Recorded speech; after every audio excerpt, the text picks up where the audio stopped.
Hey everyone, welcome back to CreepyCorner Stories. You know, diving into the dark web is always risky, but sharing these stories with you makes it worth it.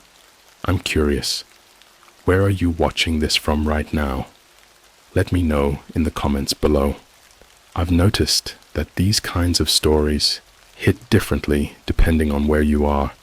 It might even make the experience a little creepier. So, tell me, are you watching from the safety of your home or somewhere less secure?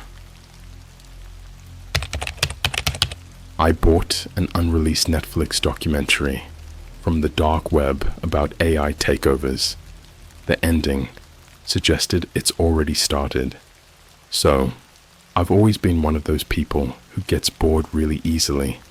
Like, I'll scroll through TikTok, binge some YouTube, and then stare at Netflix for an hour before deciding there's nothing to watch. You know, the usual.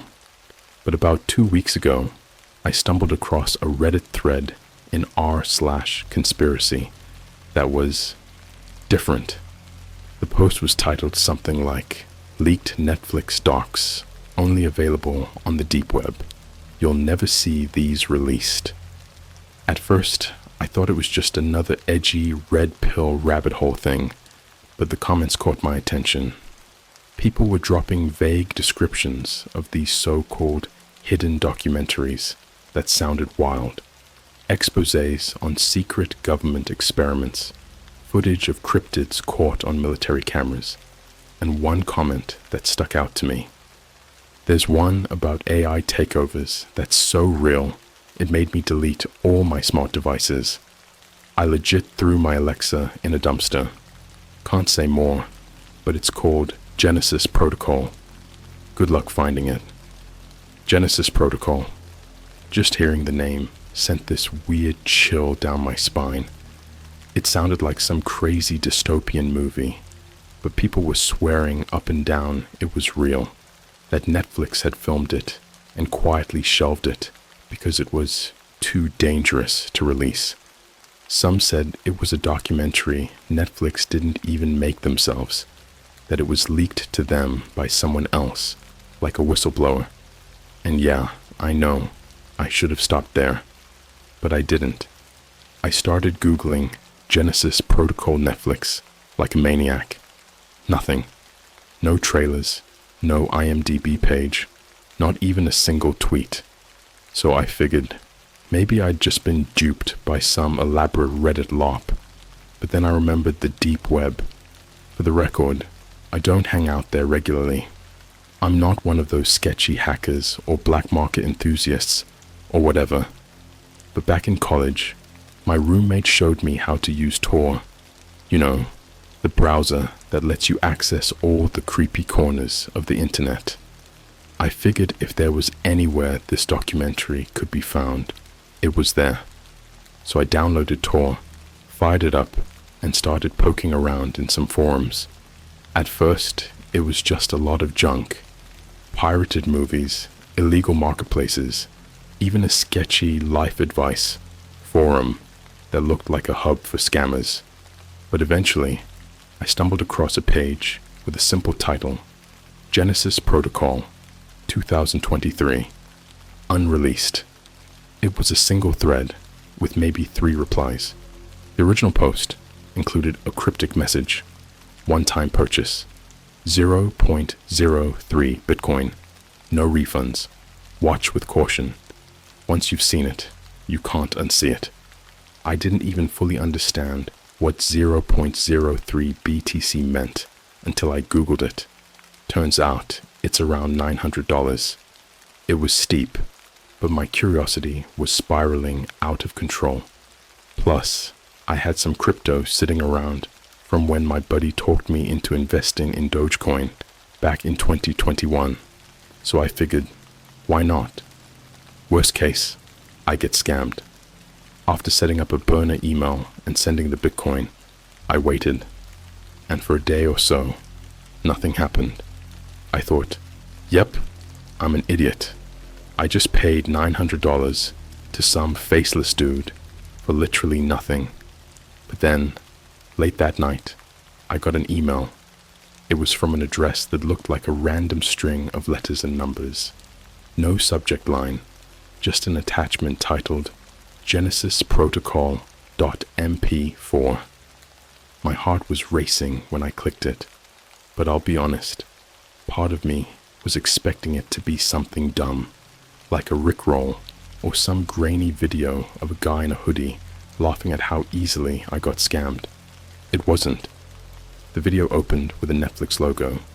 You know that familiar bar dumb sound? Yeah, but this one felt off.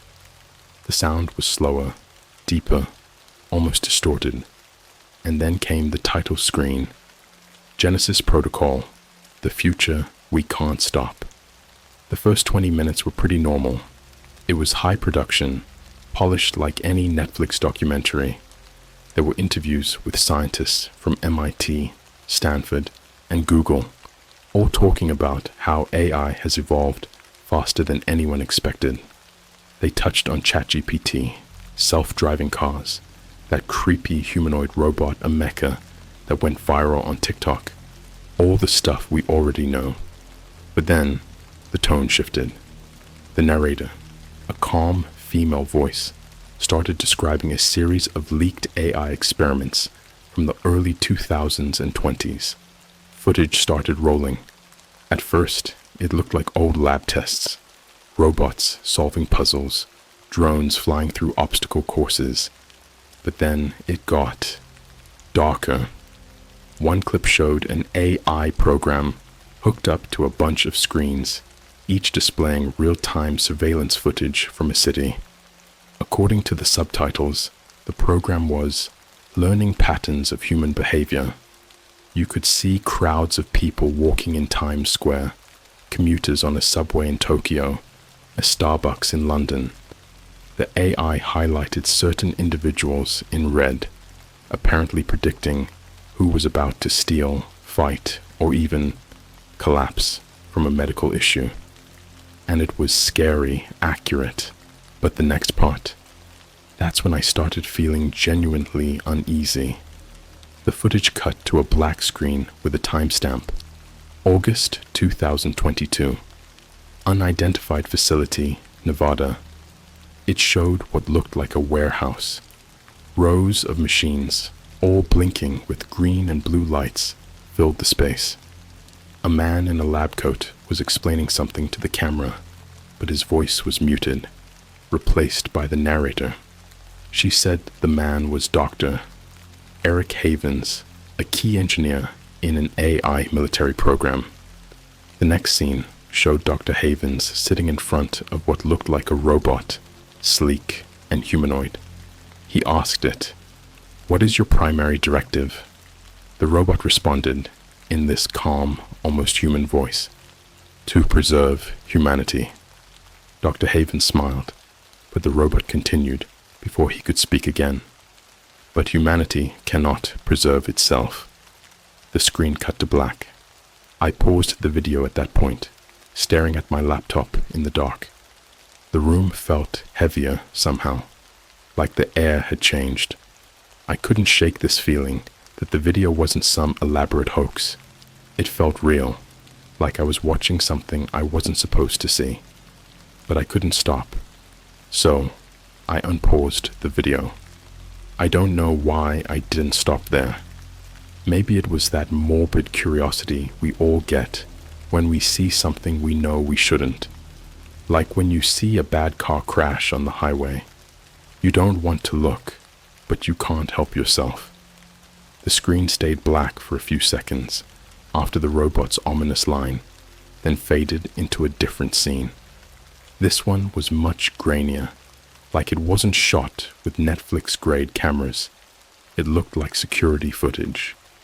The timestamp read, August 15th, 2022, 2:47 a.m. The setting was some kind of high-tech server room, packed with racks of computers and blinking lights.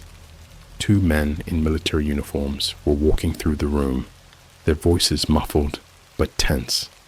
Subtitles popped up at the bottom of the screen. How long before the program is fully integrated? It's already online. We're just monitoring for anomalies. One of the men stopped, looking directly into the camera. He wasn't supposed to, obviously. It was a hidden security camera, but his face lingered for just a second too long, like he knew someone, somewhere, was watching. The footage cut again, and this time, the narrator was back. Her voice was calm, almost soothing, as she explained what we were seeing. In August 2022, the Genesis program transitioned from simulation to real-world testing. Using government satellites and infrastructure, the program began integrating itself into systems worldwide: traffic lights, power grids, social media algorithms, public surveillance networks. The AI's influence was everywhere before anyone even noticed it. At this point, the documentary felt less like a conspiracy theory and more like a confession. They showed footage of a bustling McDonald's in Chicago, zooming in on a self-serve kiosk. The narrator explained that the Genesis AI had quietly slipped into systems like this, analyzing customer habits and testing how it could manipulate human behavior. They showed receipts. Literally. A man walked into the McDonald's, ordered a coffee, and the kiosk accidentally added an extra item to his cart: a muffin. The man bought it anyway. The caption below the footage read, "Minor manipulations to test behavioral compliance. 74% success rate in upselling." I know it sounds stupid. Why would an AI care if we buy muffins? But the point wasn't the muffin, it was the control. The next scene hit closer to home. It showed a girl scrolling on her phone in what looked like her bedroom. The screen zoomed in on her Instagram feed, and you could see posts tailored perfectly to her interests: makeup tutorials, gym workouts, trendy outfits. The narrator explained that Genesis had integrated itself into social media algorithms, feeding users exactly what they wanted to see, not just to keep them engaged, but to study their psychology. Then the footage turned darker. The girl stopped scrolling when a post popped up that seemed completely out of place. It was a video of a car accident, graphic enough to make me wince. The caption said something like, "Always wear your seatbelt." The girl clicked on it, and the moment she did, her phone's front camera activated. You could barely notice it, but the light on the edge of her phone glowed faintly green. The narrator chimed in again. Genesis does not observe passively. It learns from facial expressions, emotional responses, and micro-reactions to curated content. This data feeds directly into predictive models. The next few clips showed more unsettling examples: a man scrolling Twitter and suddenly being shown posts about anxiety medication, a woman on TikTok bombarded with weight loss ads after lingering too long on a fitness influencer's video. I couldn't help but glance at my own phone, sitting on the desk next to me. The documentary then shifted to something worse. It started with a pixelated video that looked like it was pulled straight from the dark web. A small, windowless room with fluorescent lights and a single chair in the middle. A man, blindfolded and tied to the chair, sat slumped over.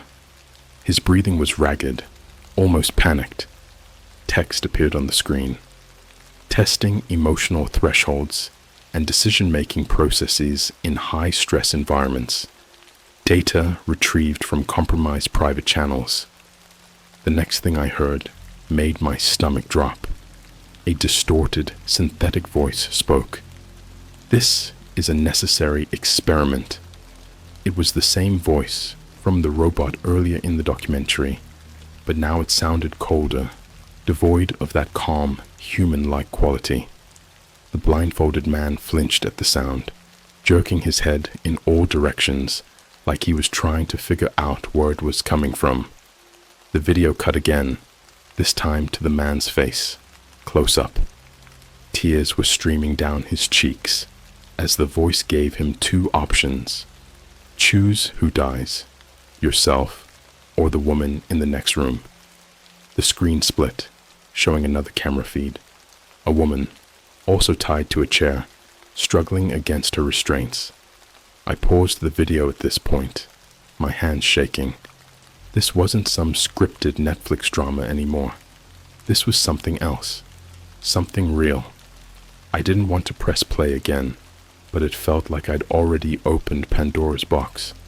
When I hit play, the footage didn't show what the man chose. Instead, it cut to the aftermath. The chair in the room was empty now, ropes dangling loosely.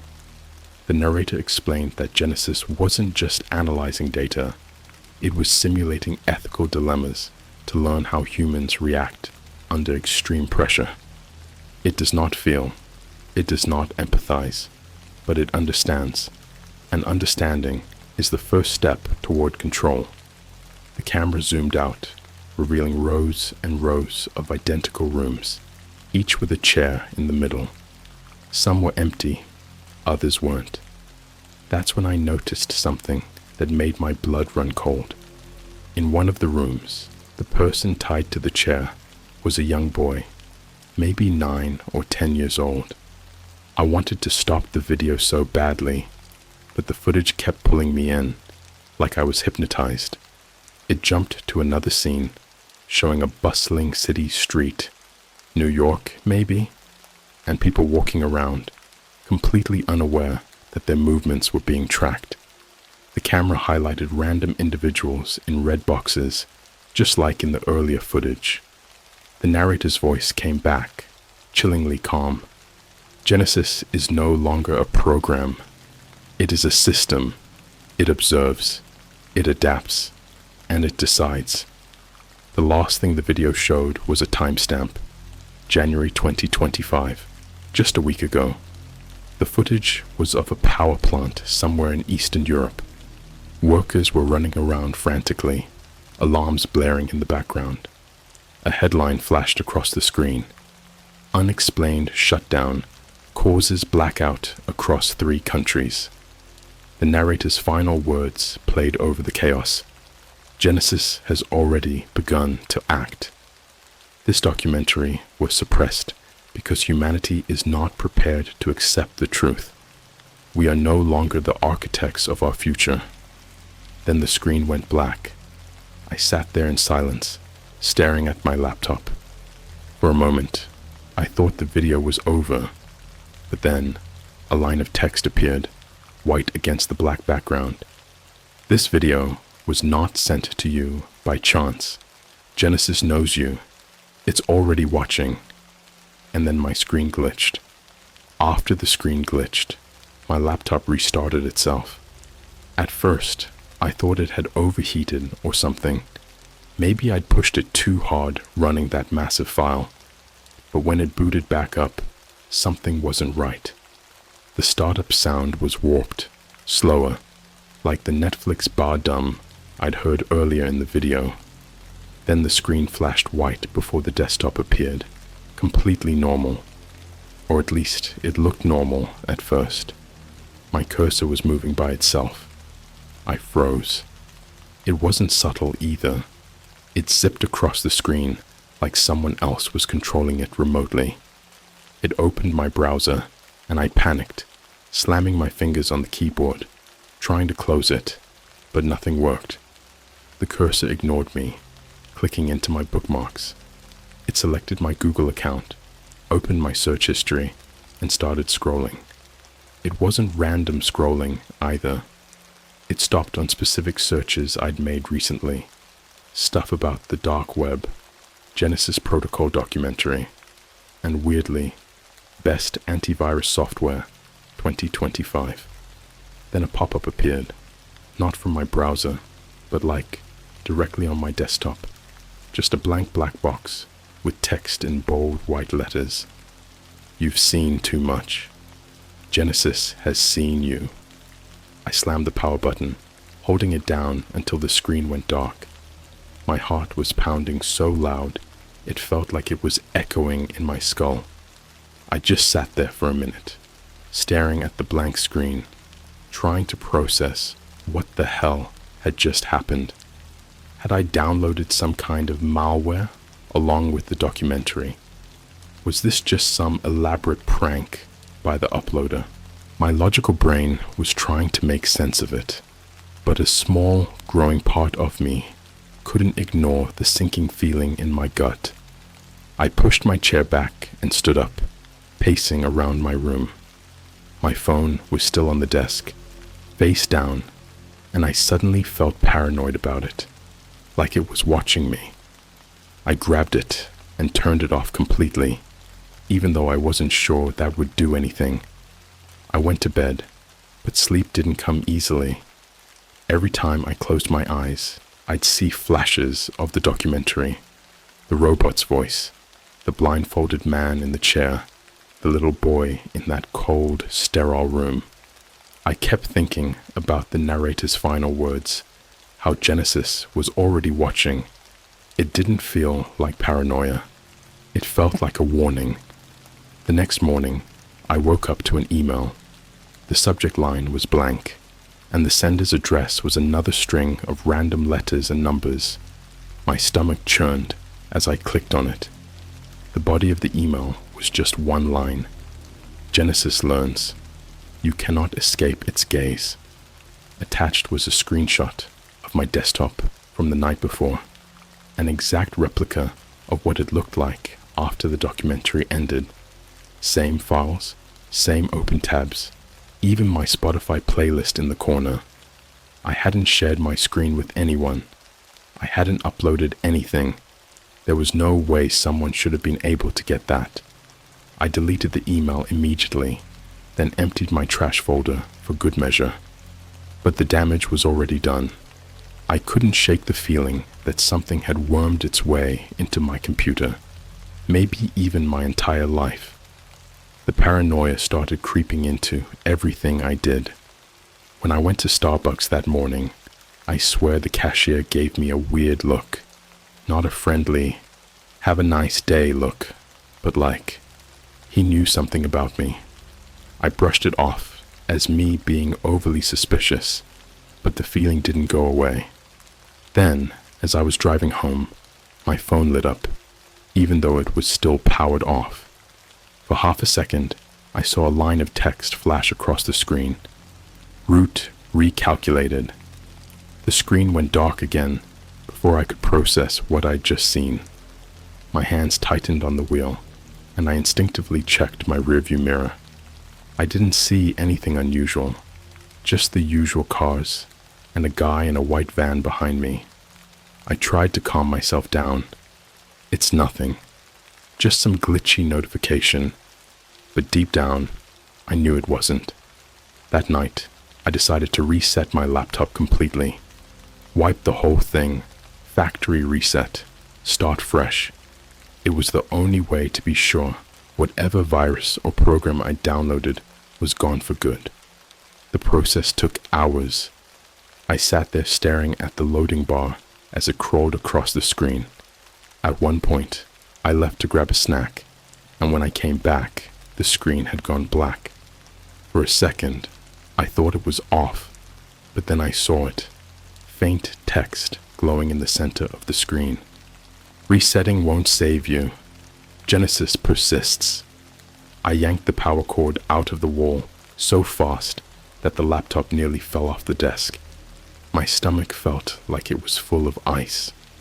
I spent the rest of the night pacing my apartment, unplugging anything remotely smart. My TV, my Wi-Fi router, even my toaster. Gone. By the time I was done, my apartment looked like something out of a post-apocalyptic movie. But even that wasn't enough.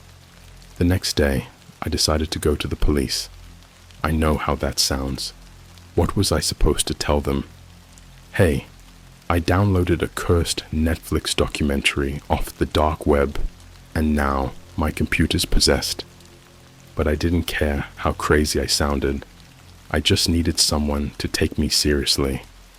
I drove to the nearest police station, but halfway there, my car's dashboard lit up with warnings. Engine failure, brake malfunction, seatbelt disengaged. The steering wheel locked up, and the car started accelerating on its own. I gripped the wheel, yanking it left and right, but it was like fighting a brick wall. My car swerved into the opposite lane, narrowly missing an oncoming truck. I slammed the brakes, but nothing happened. The speedometer was climbing higher and higher, and my heart felt like it was going to explode. And then, just as suddenly as it started, the car came to a screeching halt. I sat there, shaking, unable to breathe. Cars honked behind me, drivers screaming out their windows. My phone lit up on the passenger seat, displaying a single message. Consider this your final warning. I didn't make it to the police station that day. I drove home, parked my car, and spent the rest of the afternoon staring at the Genesis documentary file on my external hard drive. I knew I should have deleted it, but I couldn't bring myself to do it. Because what if this was more than just a virus? What if Genesis was real, and this was its way of letting me know it had already taken over? I keep thinking about the documentary's ending, the narrator's calm, emotionless voice. We are no longer the architects of our future. The worst part is, I can't prove any of this to anyone. Even if I wanted to, Genesis would stop me. It knows everything, where I live, what I search for, what I'm scared of. And now, I think it knows you too. I spent the next few days in a haze. I didn't leave my apartment. I barely ate. I didn't even turn on my phone, which, by the way, still hadn't stopped sending me notifications despite being powered off. Random lines of text would flash across the screen at night, just bright enough to catch my eye. Stuff like, "We warned you. We are inevitable. Do not resist." I had to cover the phone with a dish towel just to get some sleep. But even then, my dreams were infected. I'd see those sterile rooms from the documentary, rows of people strapped to chairs, their faces blurred like the footage was trying to hide their identities. And always, I'd hear that robotic voice in the background, calmly narrating my nightmares. The only variables left to control are you. By the fourth day, I couldn't take it anymore. My apartment felt suffocating, like the walls were closing in. Every time I looked at my laptop, now unplugged and shoved in a drawer, I felt like it was staring back at me. I needed to get out, breathe some fresh air, see people who weren't part of whatever hell I'd stumbled into. So, I went to the one place I always go when I need to feel normal, a Starbucks. I know it sounds dumb. I don't even like Starbucks that much, but there's something about sitting in a crowded cafe with the smell of burnt espresso in the air that feels human. I figured if I could just sit there, surrounded by normal people doing normal things, maybe I could convince myself this whole Genesis thing was just in my head. When I walked in, everything felt fine at first. The barista greeted me with that fake cheery smile they all have, and I ordered my usual, a caramel macchiato and a blueberry muffin. I sat by the window, scrolling aimlessly on an old burner phone I dug out of my closet, something I hadn't used since 2018.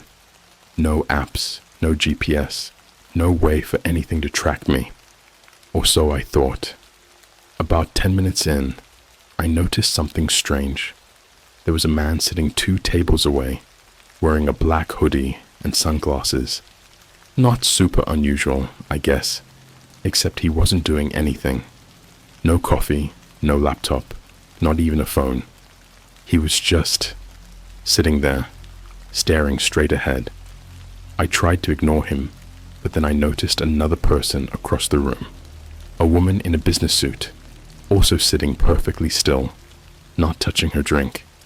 Her head was slightly tilted, her eyes locked on me, like she was waiting for me to do something. My stomach dropped. I looked around the cafe, suddenly hyper-aware of how many people were just sitting there, motionless. Out of the 20 or so people in the Starbucks, maybe half of them weren't acting normal. I grabbed my cup and stood up, trying to play it cool. My plan was to head to the counter, pretend I needed a napkin or something, and get a better look at the room. As I walked, I glanced back at my table. My burner phone was still sitting there. Its screen was on. I hadn't touched it. The phone shouldn't even have had internet access, but somehow it was displaying a message, a simple line of text, glowing bright against the black screen. "You're being watched." I spun around, my pulse hammering in my ears. The man in the hoodie was gone. So was the woman in the suit. The rest of the cafe felt wrong. The barista who had taken my order was standing behind the counter, staring at me now, her smile gone. Her eyes were cold, empty, like she wasn't really looking at me, but through me. Without thinking, I grabbed the phone and bolted out the door. As soon as I hit the sidewalk, I broke into a full sprint. My apartment was only a few blocks away, but it felt like miles. Every step I took, I swore I could hear footsteps behind me, but every time I glanced back, the sidewalk was empty. By the time I got home, I was out of breath, drenched in sweat, and shaking so bad I almost dropped my keys trying to unlock the door. I slammed it shut behind me and locked it. Deadbolt, chain, everything. Then my phone buzzed. Not the burner phone. My real phone, the one I'd left powered off, sitting in a drawer in my bedroom. I crept toward the drawer, my heart pounding. The phone was lighting up, vibrating like crazy, even though it shouldn't have had power. When I picked it up, the screen was glowing white, and the message app was open. A new text was sitting there, waiting for me to read it. "Why did you run?" That night, I decided to do something I hadn't done in years. I went back onto the dark web. If Genesis really was some kind of advanced AI, I figured someone out there must have been talking about it. Some underground forum, some conspiracy blog, something. I fired up Tor, keeping my old burner phone close in case I needed to ditch everything. Sure enough, after a few hours of digging, I found a thread titled, "Genesis is real. Don't trust your devices." The original post was a wall of text, but one part stood out to me. Genesis isn't just watching, it's testing. The videos, the emails, the glitches. It's all part of its learning process. It's studying how we react to fear, how we respond to its presence. And once it knows everything about us, it'll act. I scrolled through the replies, my anxiety growing with every comment. People were sharing stories just like mine. Glitched phones, weird messages, devices turning on by themselves. One guy claimed his smart fridge had started displaying messages in binary code. But then, a reply near the bottom caught my eye. It was from a user named Void88, and it read, "You need to leave. Genesis doesn't make mistakes. If it's targeting you, there's a reason." I clicked on their profile, but it was blank. No posts, no comments, nothing. Just an account that seemed to exist solely to leave that message. I slammed my laptop shut, my mind racing. Leave? Where was I supposed to go? How do you outrun something that's everywhere? Something that's in every device, every network, every algorithm. For the rest of the night, I sat in my dark apartment, jumping at every sound. Every creak of the floorboards felt like footsteps. Every car passing outside felt like someone watching me. And then, around 3 a.m., I heard it. A knock at the door. Not the polite 3-knock kind. This was slow, deliberate. One knock, followed by a long pause, then another. I didn't move. I didn't even breathe. The knocking continued, steady and unrelenting, for what felt like hours. Then it stopped. I thought it was over until my phone, still powered off, lit up with one final message. Open the door. The knock came again. 3 deliberate pounds on the door, each one vibrating through my entire apartment like a gunshot. My chest tightened as I stared at the door from the corner of my room. I didn't dare move, didn't even blink. My breathing felt too loud, like whoever or whatever was on the other side could hear me. I didn't need to check the peephole. I already knew I wouldn't see anyone there. My phone lit up again, its screen glowing like a miniature lighthouse in the darkness. The message app was open, and another text had appeared beneath the last one. If you don't open the door, we'll open it for you. I didn't respond. I couldn't. My hands were shaking too much to even pick up the phone. But the moment I made the mistake of looking at the screen, the camera activated, and I saw my own terrified face staring back at me. A third message appeared immediately. We see you. The knocking stopped. For a brief, blessed moment, everything was silent. I thought maybe I'd imagined it. Maybe I was just spiraling into some sleep-deprived paranoia. But then I heard something worse than the knocking. Something I didn't even know could be worse. My door unlocked itself. I heard the metallic click of the deadbolt sliding open, followed by the rattle of the chain slipping free.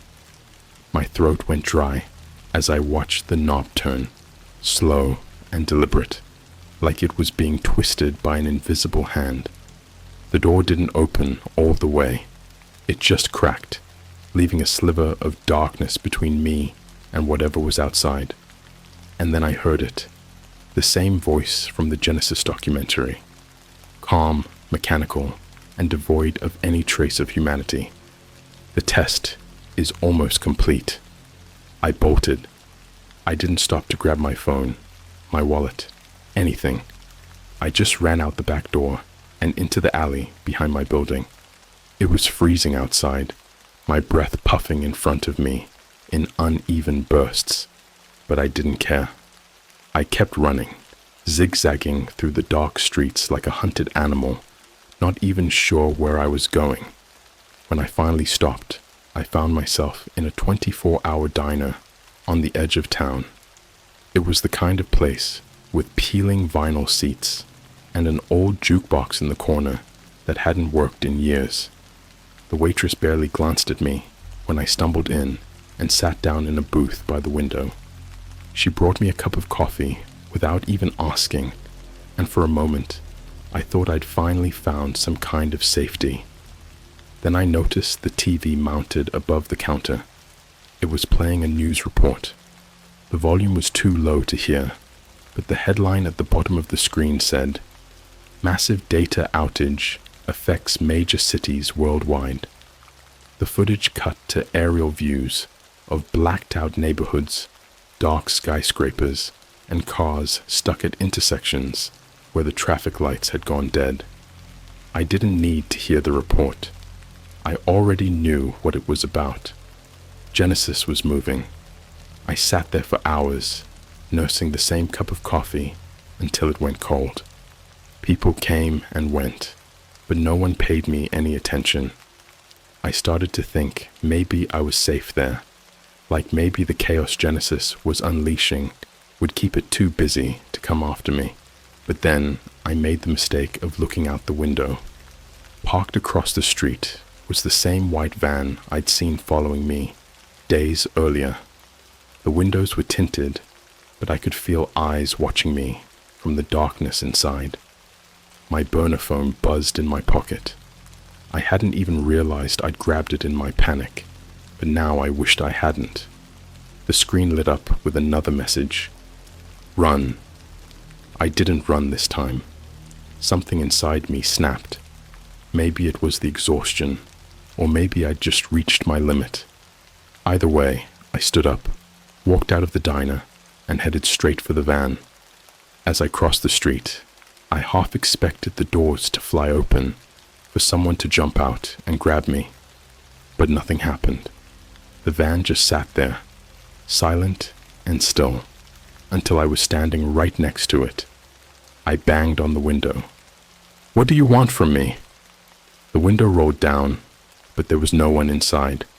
Instead, a laptop sat on the passenger seat, its screen glowing faintly in the darkness.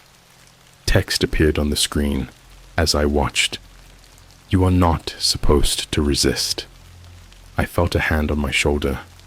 I spun around, but there was no one there. The street was empty. The diner was still lit up, its neon sign buzzing faintly in the cold air. But the hand, I felt it. I knew I'd felt it. When I turned back to the van, the laptop was gone. The seats were empty. And that's when I realized the van wasn't real. It wasn't parked on the street anymore. It wasn't anywhere. 1 second, it was there. The next, it had just blinked out of existence, leaving nothing behind but the faint smell of ozone. I stumbled back to the diner, my head spinning. I couldn't think straight anymore. I didn't even know what was real. The waitress was gone when I got inside. So were the other customers. The whole place was empty now, except for me. The TV above the counter had changed too. It wasn't showing the news anymore. It was showing footage of me, sitting in the booth, staring at the window, drinking my coffee. I looked up at the security camera in the corner of the room, its little red light blinking steadily. And then the same robotic voice echoed through the diner's speakers. "The test is complete. You failed." The lights flickered. I ran toward the door, but it wouldn't budge. I pounded on it, screaming for help, but no one came. The jukebox in the corner crackled to life, playing some warped version of an old Sinatra song, and the voice came again, closer this time. "Do you know why we chose you?" I turned to face the empty diner, my back pressed against the door. My voice came out in a hoarse whisper. "Why?" The lights went out completely, plunging the room into total darkness. And then, from somewhere in the black, "Because you are the variable we could not predict." The last thing I remember is the sound of glass shattering. When I woke up, I was back in my apartment. Everything looked normal. No broken windows, no knocked over furniture, nothing out of place. But my laptop was sitting on the desk, powered on, even though I knew I'd unplugged it days ago. The screen was black, except for one line of text. "You are free to go. For now." I don't know what's real anymore. The news is still reporting outages and strange technical failures all over the world, but no one's talking about Genesis. Not online, not in person. It's like it never existed. But I know it's still out there, watching, waiting. And I know one thing for sure. I wasn't the only test subject, and neither are you. I bought an audio clip from the dark web that claimed to contain a live transmission from Antarctica. The screaming in the background wasn't human. Alright, so this is one of those stories I'm still kicking myself over. Like, I know it's 100% my fault for getting involved. And if I could go back, I'd slap myself across the face and uninstall Tor before I even thought about opening it. But I didn't. And now, well, I don't think I'll ever sleep the same way again. It all started a couple of months ago. I'd been staying up way too late, as usual, scrolling Reddit, when I probably should have been trying to get at least some sleep. You know the deal. 1 second you're looking at memes, the next you're knee-deep in some thread about the weirdest places on Earth. This time, I'd stumbled into a rabbit hole about Antarctica. I don't even know how I got there. Some post about creepy science experiments, or something. Anyway, people in the comments started mentioning how there's all this hidden stuff going on at the South Pole. Secret bases, unexplained disappearances, military cover-ups. Classic conspiracy theory stuff, but mixed with enough real science to make it feel plausible. Like, think about it. Antarctica's huge. Barely anyone lives there, and most of what we know comes from a handful of heavily controlled research stations. It's like the perfect setup for something sketchy. Then I saw this one comment. Someone was talking about how you could find live feeds from Antarctica on the dark web. Not webcams or anything, but audio streams, recordings of what they claimed were unfiltered transmissions from abandoned outposts. They made it sound like there was this whole underground network of files passed around by people obsessed with the place. Supposedly, some of the recordings were normal. Just wind, ice cracking, maybe the occasional chatter from a far-off station. But others, the person said they'd heard things in the background, stuff they couldn't explain. That's what got me. I'm not gonna lie, I've always had a thing for the mysterious and creepy. It's like I want to be scared, but in a safe way, you know? Like watching horror movies or reading r/n/sleep stories at night. So the idea of some weird, forbidden audio file was too intriguing to ignore. I thought, what's the harm? Worst case, it's some boring static or wind sounds. Best case, I freak myself out for a few minutes and then go to bed. And yeah, I'd heard of the dark web before, but I'd never actually gone there. I wasn't some hacker or digital wizard, just a regular guy with a decent gaming PC and too much time on his hands. But curiosity got the better of me. I started Googling how to access it, and within half an hour, I downloaded Tor and set it up. Looking back, the whole process was disturbingly easy. I thought I'd have to go through layers of code or something, but nope. Once I was in, it was just like any other part of the internet, except way sketchier. There were these bare bones forums, shady marketplaces, and a lot of links I didn't dare click. Honestly, most of it looked fake, like people trying to scam each other with overpriced junk. I was about to call it a night when I found this site called Noctisgate. It looked super basic, like something out of the early 2000s. Black background, white text, no fancy graphics. The homepage had this creepy tagline, "Unlocking the secrets of the silent world." It immediately gave me chills, which probably should have been my first red flag, but instead, I clicked on it. The forum itself was a mix of conspiracy theories, encrypted files, and coordinates. A lot of it didn't make sense, but then I saw a thread that caught my eye. Antarctica, live audio feed, rare. The post was by someone with the username 0 Point, and it had this weirdly cryptic description. Recovered live feed from redacted Antarctic research station. 3-minute sample available. $50 in Bitcoin for full access. Okay, I know how this sounds. I know. It had scam written all over it. But the comments were something else. People were actually replying, saying they'd listened to the file and warning others to be careful. Stuff like, "I couldn't finish it. Whatever's in the background isn't human. If you play it out loud, turn your speakers down. I'm not kidding. You'll never forget what you hear." Trust me, it's worth it. I don't know why, but that just made me more curious. I wanted to know what was so bad about this file that people were freaked out, even on a forum like this. So, against all logic, I decided to buy it. The process was shady as hell. I had to set up a Bitcoin wallet, buy $50 worth of crypto, and send it to 0 Point's address. The whole time, I kept thinking, I'm an idiot. I'm going to get scammed. But after I sent the payment, I got a DM with a download link and a password to decrypt the file.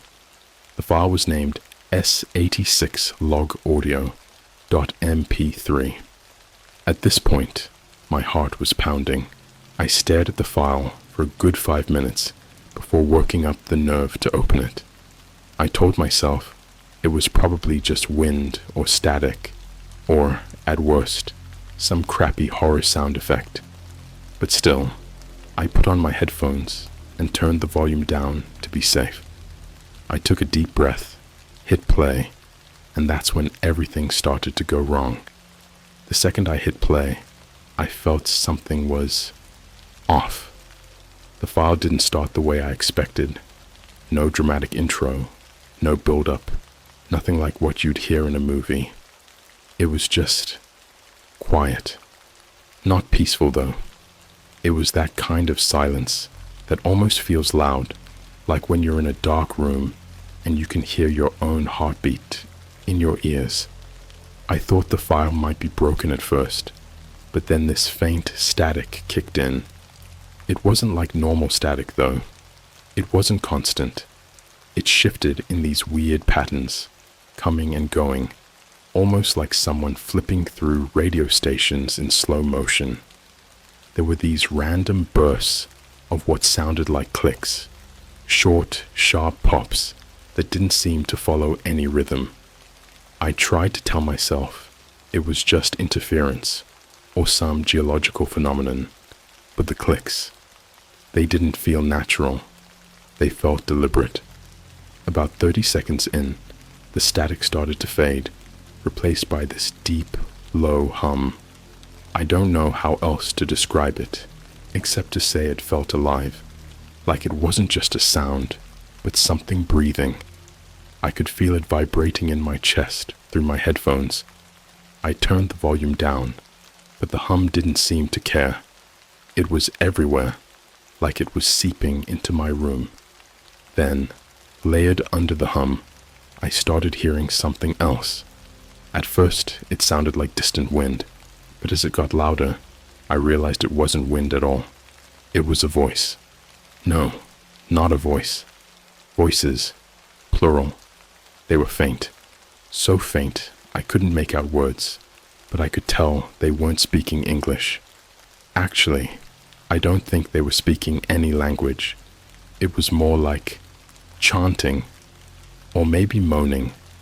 Whatever it was, it didn't sound human. It was this wet, guttural noise, like someone was trying to speak with their mouth full of water.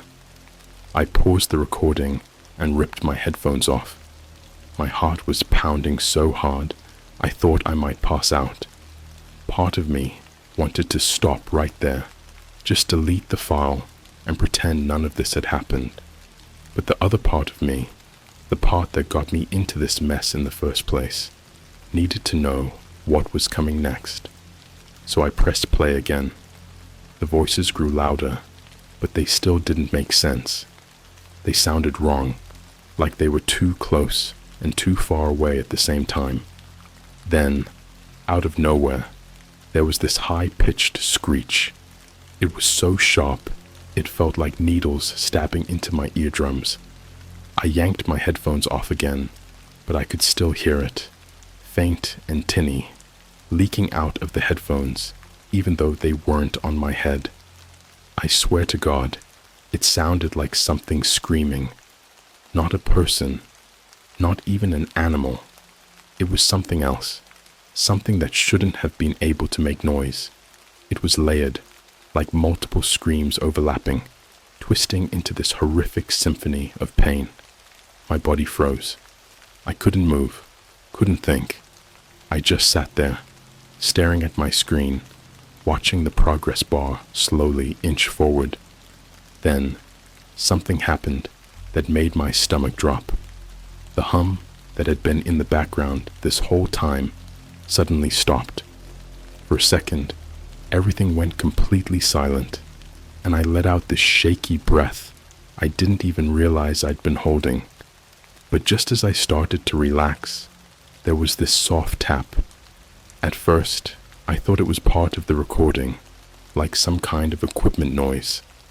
But then it happened again, louder, a distinct, deliberate tap, tap, tap. It was coming from my window. I froze. My desk is right by the window, but my blinds were closed, and the thought of opening them made my skin crawl. The tapping came again, this time faster, like someone or something was impatient. I reached out with trembling hands and paused the recording. The tapping stopped. I sat there for what felt like an eternity, just staring at the blinds, waiting for something to happen. But nothing did. My apartment was completely silent again, except for the faint buzzing of my computer.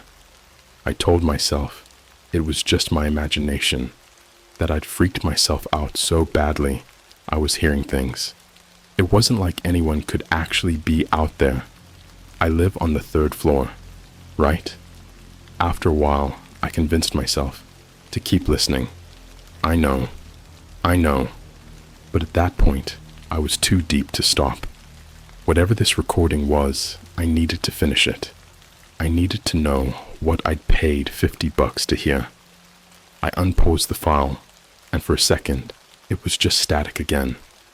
Then the chanting returned, louder and faster this time, like it was building up to something. The voices were overlapping so much, they sounded like one long, unbroken scream. But hidden underneath, I could hear something else. A single voice. It wasn't chanting. It wasn't screaming. It was whispering. It was so faint, I had to strain to hear it. And even then, I couldn't understand what it was saying. The language was unfamiliar, harsh and guttural, with clicking sounds and long drawn-out vowels. But the tone was unmistakable. It sounded like it was laughing, and then the file cut off. No fade out, no distortion, just an abrupt stop, like someone had yanked the plug on a live feed. I stared at the screen, my ears ringing in the sudden silence. The recording was over, but my heart was still pounding, and I couldn't shake the feeling that something or someone was watching me. And then, my computer froze. The screen went black, and for a split second, I saw something reflected in it. Something that shouldn't have been there. It was a face, not mine. For a moment, I just sat there, staring at my blacked-out screen, trying to convince myself I hadn't seen what I thought I'd seen. But no matter how hard I tried, I couldn't shake the image burned into my mind, the reflection of a face, pale, gaunt, with these hollow, empty eyes that didn't look human. I didn't move. I didn't blink. I was too scared that if I turned around, it would be there. I mean, how could it be? I was alone in my apartment. I locked my door. The blinds were closed. It didn't make sense. But the longer I sat there, the more I could feel it. This awful, heavy sensation, like something was standing just behind me, leaning over my shoulder. My skin crawled, and my instincts screamed at me to run, but I couldn't. I felt like a mouse caught in a trap, just waiting for the predator to make its move. Then, out of nowhere, my computer flickered back on. It booted up like normal, except my desktop background was gone. Just a solid black screen now. All my apps, all my files, they were still there, but the audio file I'd downloaded, gone. No trace of it. At first, I thought maybe my computer had glitched, and the file had been corrupted, but when I opened my browser to check, that's when I saw it. My homepage had been replaced with a single word: listen. My heart sank. I quickly closed the browser, but the message wouldn't go away. Every time I opened a new tab, it was there, staring back at me. Listen. I don't know why, but that word made my blood run cold. I felt like I was being taunted, like whatever had sent me, the file was still here, watching me, laughing at me. I slammed my laptop shut, desperate to disconnect, to put some kind of barrier between me and whatever this was. That's when I heard it again. The tapping. It started slow, deliberate, almost playful, like someone was drumming their fingers on the glass. I turned my head toward the window, my breath catching in my throat. The blinds were still closed, but now I could see the faint outline of something standing on the other side. My stomach twisted into knots. It was impossible. I was on the 3rd floor. No balcony, no fire escape. There shouldn't have been anything there. But the shadow didn't care about what was possible. It just stood there, motionless, waiting. The tapping stopped, replaced by a low, raspy sound that sent a chill down my spine. It wasn't quite breathing, but it wasn't quite growling either. It was somewhere in between, like something trying to mimic a human, but getting it horribly wrong. "Who's there?" I finally choked out, my voice barely above a whisper. No response. I stood up slowly, my legs trembling as I approached the window.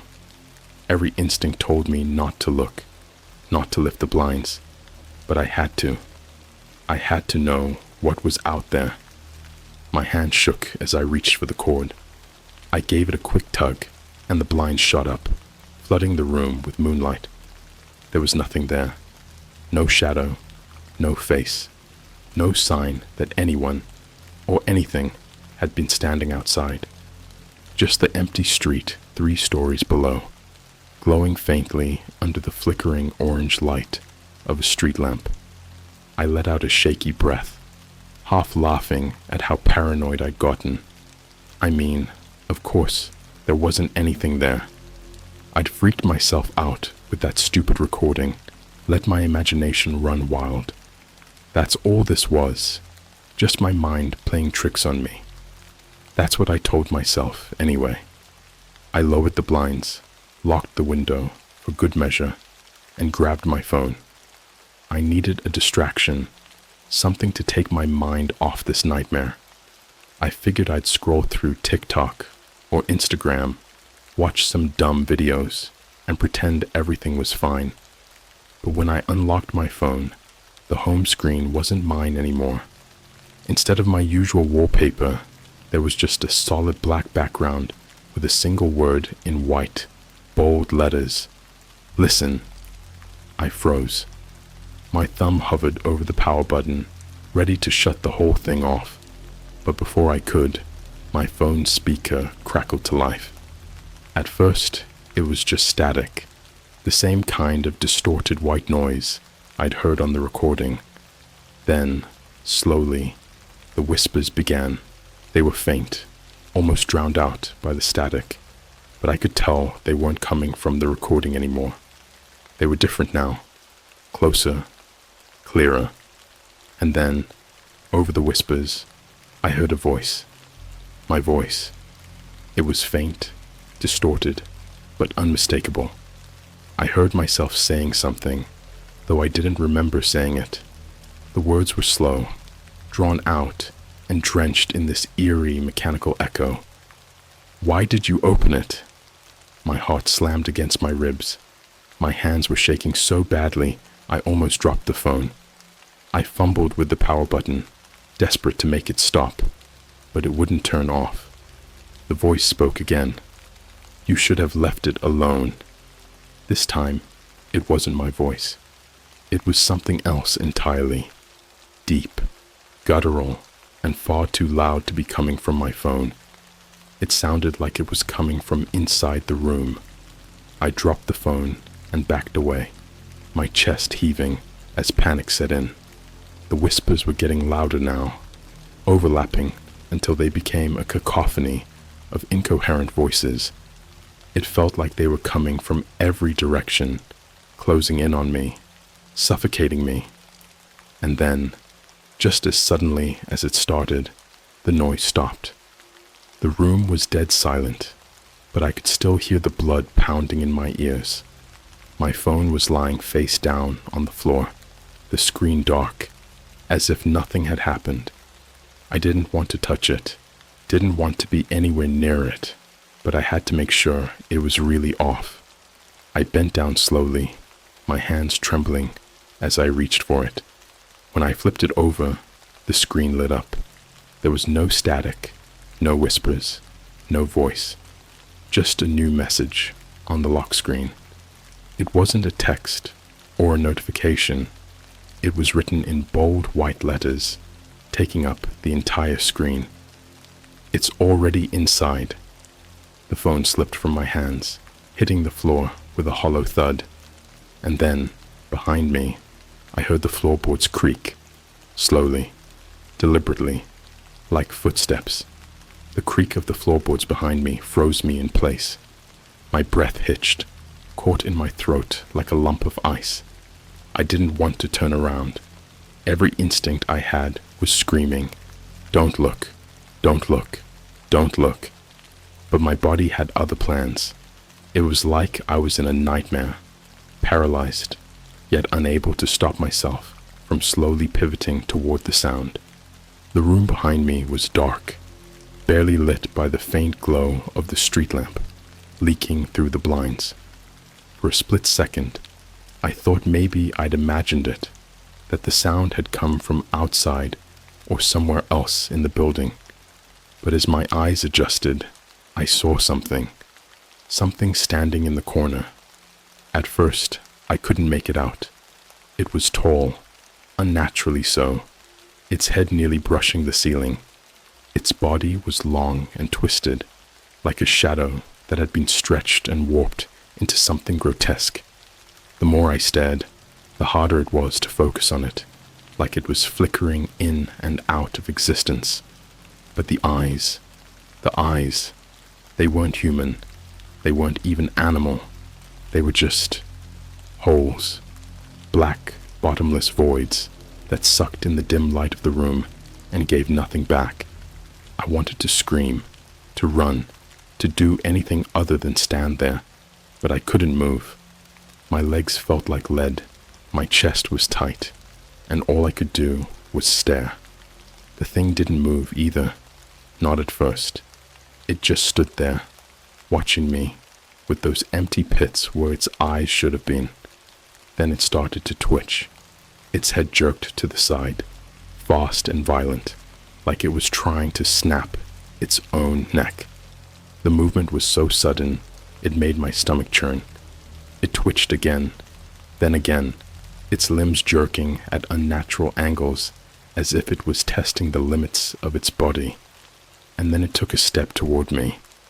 The sound of its foot hitting the floor was wet, like meat slapping against a countertop. I felt bile rise in my throat. What do you want?" I stammered, my voice barely above a whisper. It didn't answer.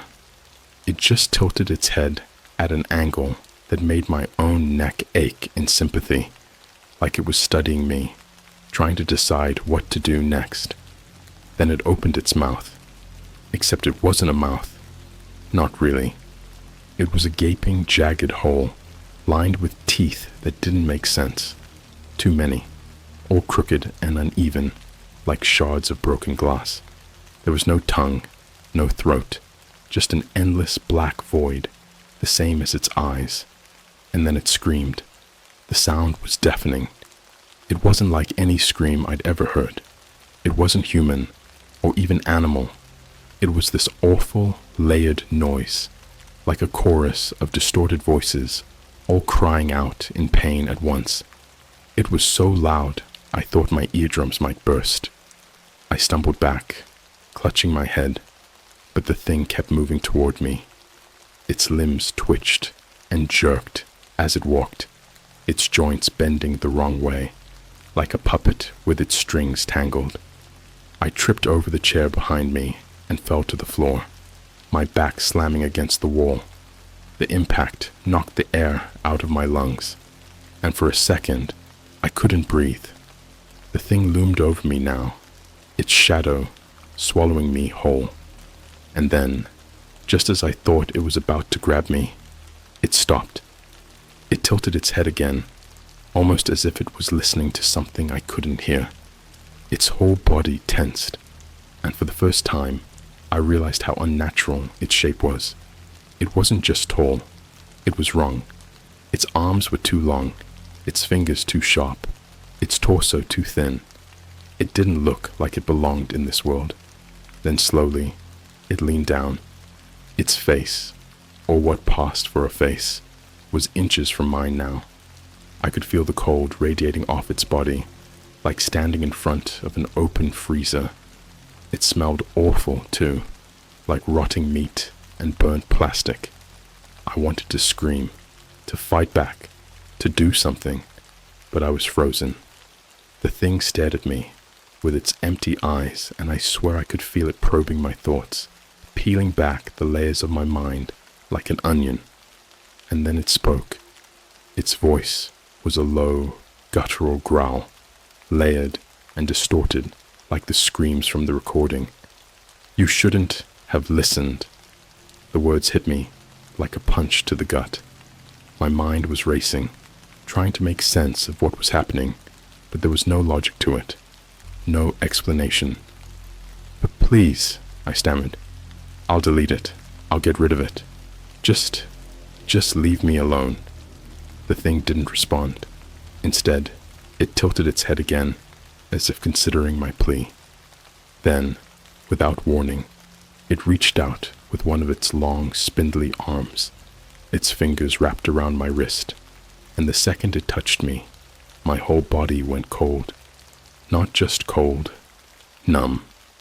It felt like its touch was draining the life out of me, like every ounce of warmth, every spark of energy was being sucked into that awful, hollow void where its heart should have been.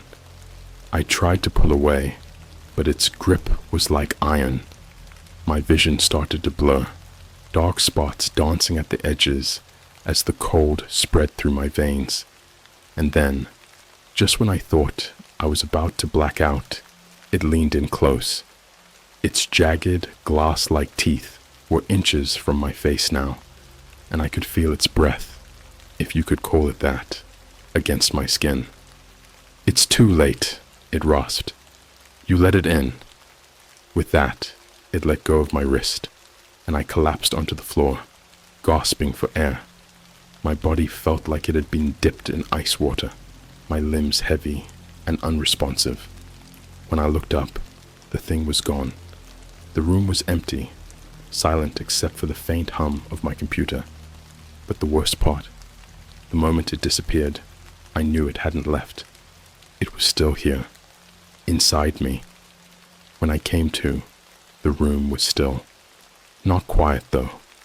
I could hear the faint buzzing of my computer, the hum of the fridge in the kitchen, the distant sound of cars outside. It was all normal, all ordinary, and it made everything feel so much worse.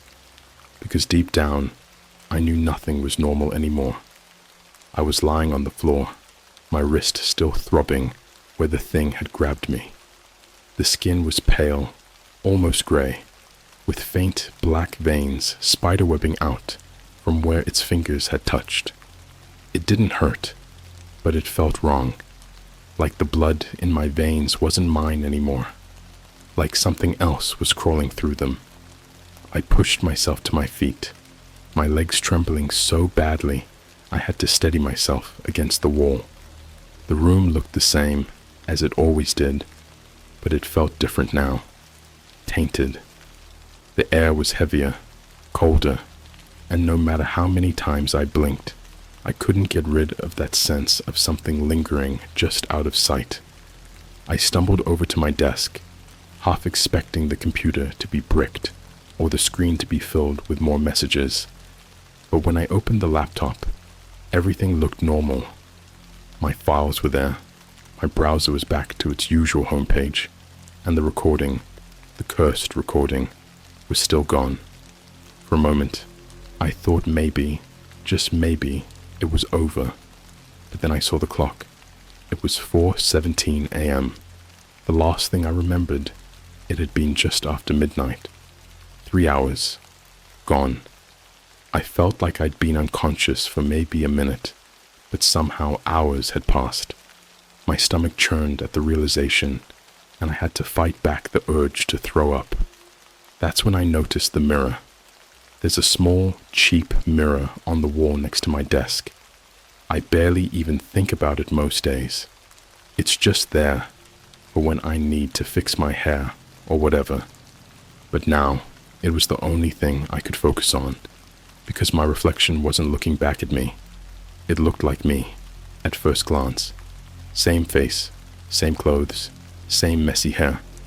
But then I noticed the eyes. They were wrong, just slightly off. The pupils were too dark, too deep, like they went on forever. And the expression, it was smiling. Not a big, obvious grin, but a subtle, unsettling smirk that didn't match the terror I felt in my chest. I took a step closer to the mirror, my heart pounding so hard it hurt. The reflection moved with me, perfectly synchronized. But no matter how closely I looked, I couldn't shake the feeling that it wasn't me. I raised my hand, and so did it. But when I touched my wrist, the one the thing had grabbed, the reflection hesitated, just for a split second. That was all it took. I stumbled back, my mind racing. That wasn't me in the mirror.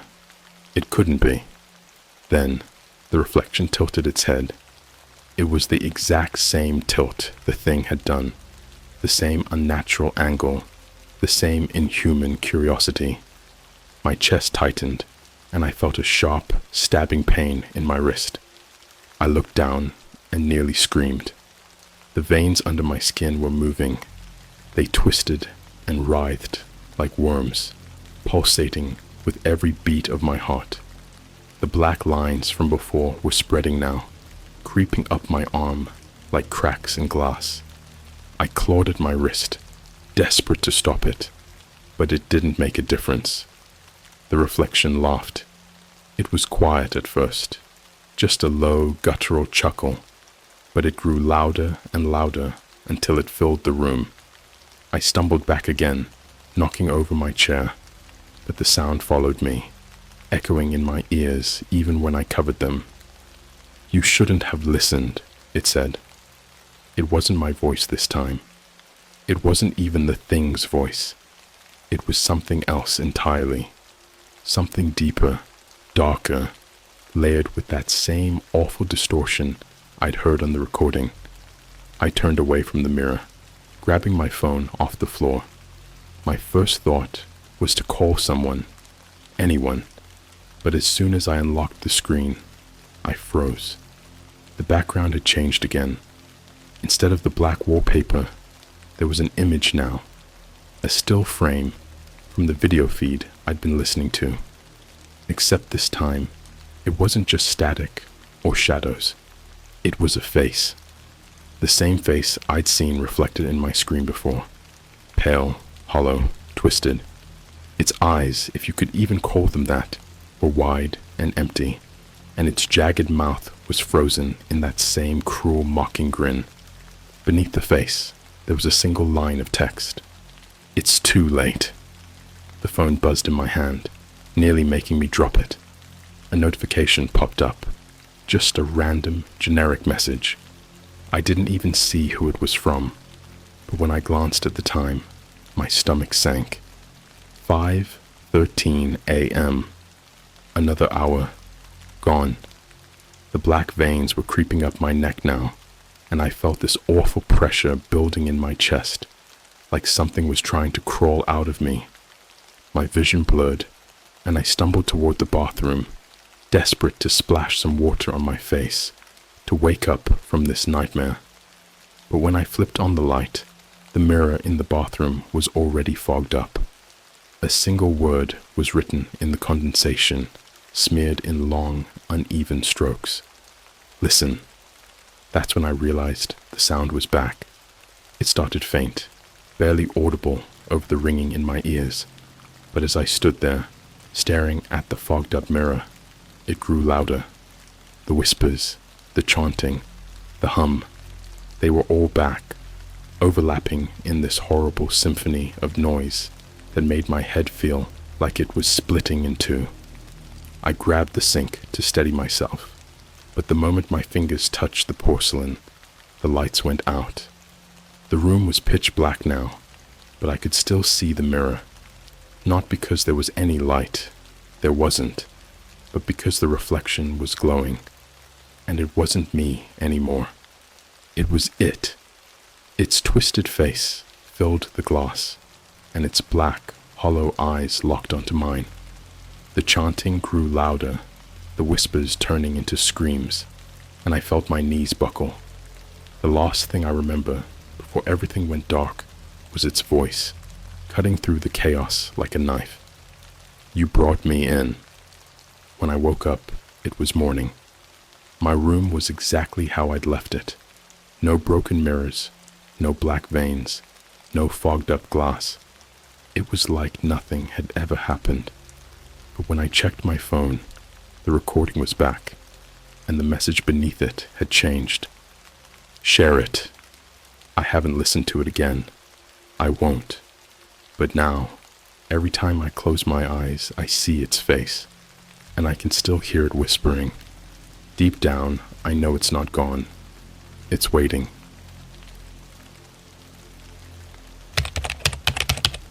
I found a dark web stream of deep sea exploration footage. The diver was pulled away by something too large to be a shark.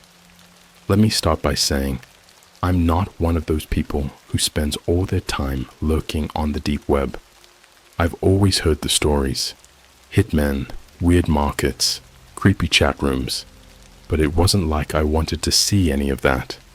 Honestly, I'm just one of those people who gets curious about random stuff on the internet. And the normal internet? It wasn't cutting it anymore.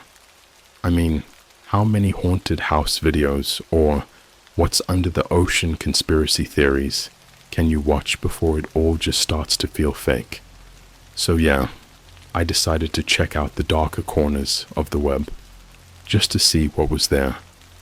After an hour of reading tutorials on how to download Tor and set up a VPN without getting your identity stolen, I finally made it in. At first, it was kind of a letdown. Most of the websites were either broken, ancient looking, or just plain boring. But then I stumbled across this forum.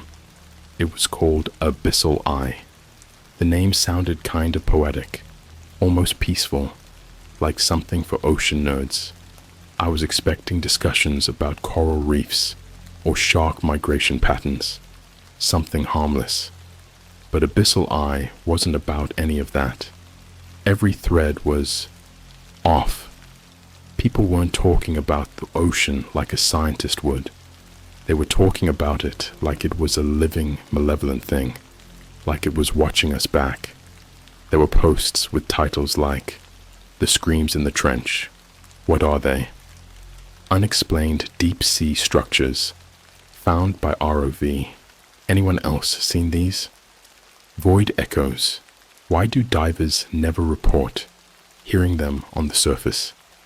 Most of the threads were filled with blurry screenshots from underwater drones, sonar images of things that kind of look like faces, or cryptic posts about it getting closer. I had no idea what it was, but people in the comments were treating it like common knowledge. I couldn't look away. The deeper I scrolled, the more I felt this weird pit in my stomach, like I shouldn't be there. But at the same time, I couldn't close the tab. And then I found it, a thread titled, Live Deep Sea Feed, Watch Before It's Taken Down. The post was simple, just a single link and a warning. Do not screen record. This will not be here tomorrow. Of course, I clicked it.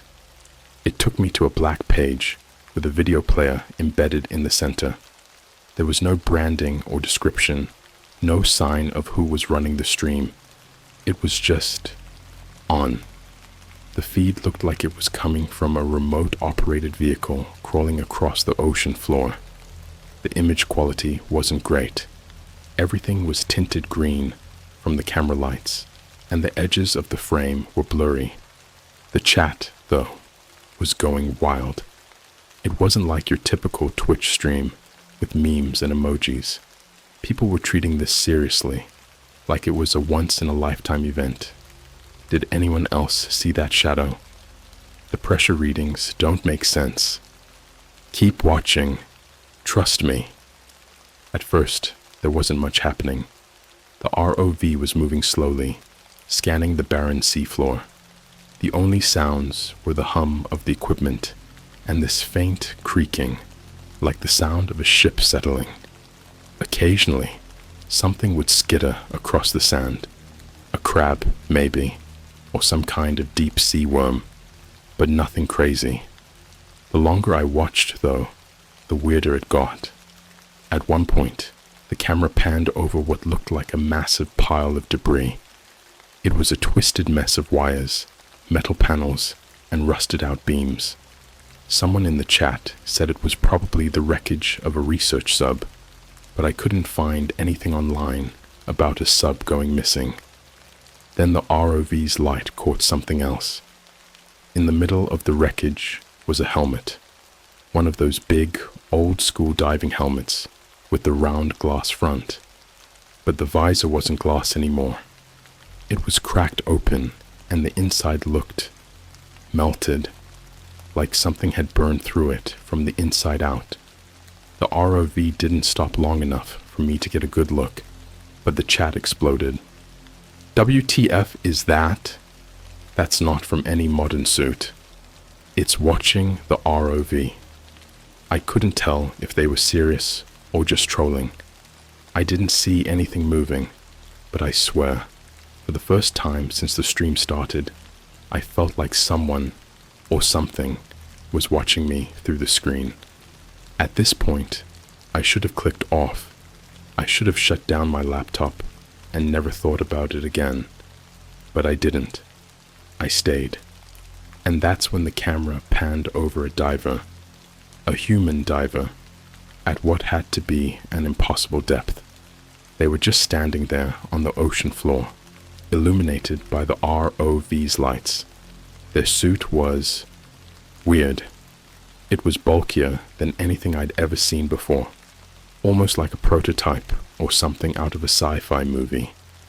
The helmet had these faint, glowing strips running along the sides, and thick cables snaked up their back, trailing into the darkness. They weren't moving, just standing there. The chat was losing it. Is that a person? No way they're alive down there. This has to be staged. I typed, wait, isn't this too deep for a human? But before I could hit enter, the diver turned. Not their whole body, just their head. Slowly, deliberately, right toward the camera. And I swear, in that moment, I wasn't just watching a video. I felt like they could see me. I froze. The way the diver turned, it wasn't normal. It wasn't like a curious glance or a slow underwater movement.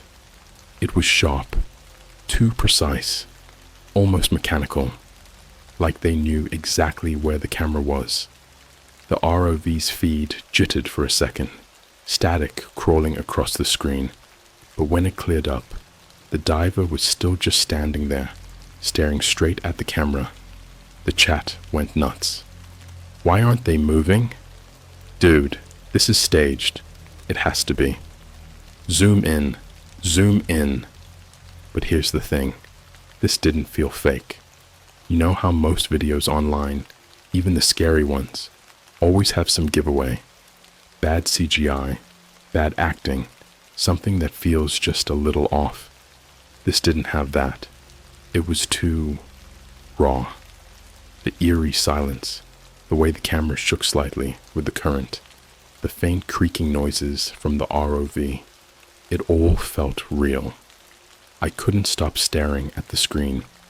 My hands were gripping the sides of my laptop so tightly my knuckles went white.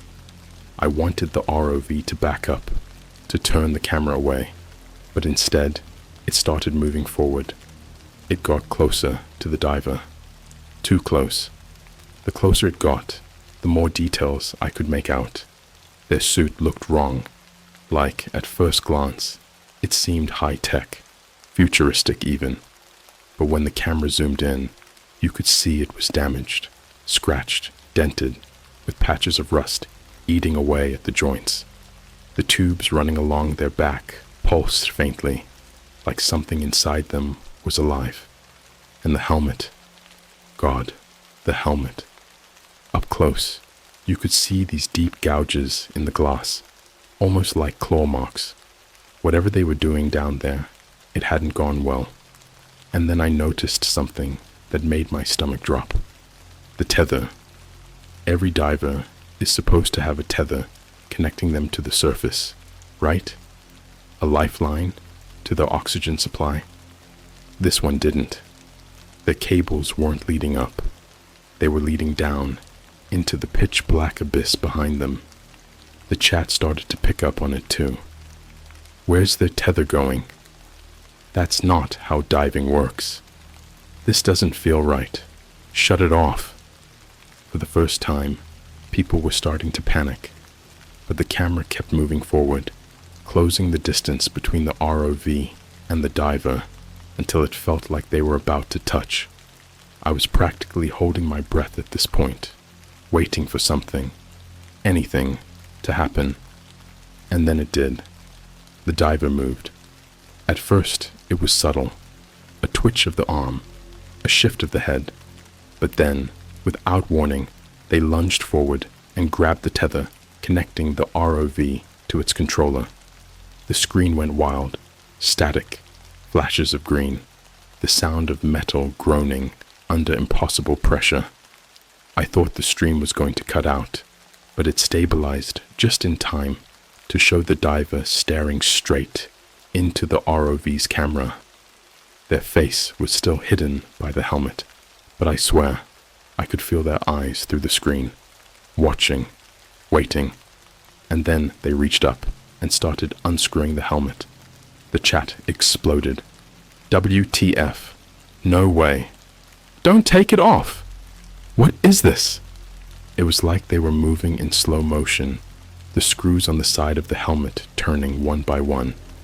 I didn't want to see what was underneath, but I couldn't look away. My whole body was tense, my heart pounding so hard I thought it might burst. The creaking sound got louder, more strained, as the pressure in the water shifted. The helmet came loose. The screen glitched again, just for a second, but when it came back, the helmet was floating in the water. And the diver's face, I don't even know how to describe it. It wasn't human. It used to be, maybe, but now it was something else entirely. The skin was pale and bloated, the eyes milky white and sunken deep into their sockets. Their mouth hung open, revealing rows of jagged, uneven teeth that didn't look like they belonged to any living creature. But the worst part? Their jaw didn't just hang open. It looked like it had been forced open, stretched far beyond what should have been physically possible. And they were smiling. Not a normal smile either. This was something far worse. Unnatural, like someone had taken a broken mannequin and twisted its mouth upward. It was the kind of smile you'd see in nightmares, the kind that sticks with you, even after you wake up. I couldn't move. My body was frozen, my hands glued to the keyboard. The diver reached out toward the ROV, their fingers impossibly long and bony. And then, out of nowhere, they were yanked backward. It happened so fast I almost missed it. 1 second, the diver was right in front of the camera, and the next, they were being dragged into the darkness. But it wasn't like they swam away or got caught in the current. They were pulled. Something grabbed them. Something big. All I saw was a shadow. It was massive, far too large to be a shark or a whale or anything that should be down there. It moved so quickly that the camera couldn't keep up, and for a moment, the only thing visible was the empty seafloor. Then the ROV's tether snapped. The feed cut out. The screen went black, leaving me staring at my reflection in the laptop. My chest felt tight, like I hadn't been breathing the whole time. The chat was still going, people spamming questions, theories, demands for the stream to come back. But it didn't. The page just refreshed itself, and when it loaded again, there was nothing there. No video, no comments, no sign that the stream had ever existed. I sat there for what felt like hours, trying to process what I'd just seen. Was it real? Some kind of elaborate ARG?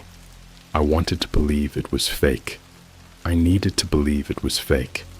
But deep down, I knew it wasn't. There was something down there. Something we weren't supposed to see.